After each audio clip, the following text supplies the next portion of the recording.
Bullet रखे ना तेल नहीं खे। देखो तो साला के मन के बढ़ल।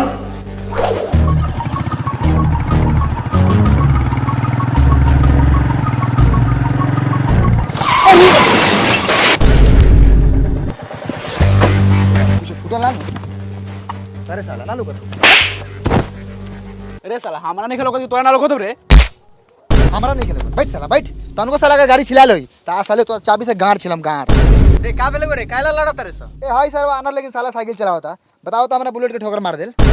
हम साइकिल चलावत रहनी हां और साइकिल पर जो माल से बतुआत नहीं उतने में आके ठोक देला हमारे लागल ऊपर से। का बाबू काहे ऐसे कैले बड़ा बेचारा गरीब बा साइकिलो तूर देला 200-300 रुपया दे दहु 200-300 एकर बाप देखले साला के 200-300 रुपया साला के 10 रुपया लेकिन मुंह नहीं खे 200-300 रुपया चाहिए इधर साला 50 रुपया बनवा ली इधर धला कम नहीं खे धर जो निकल साला गरीब के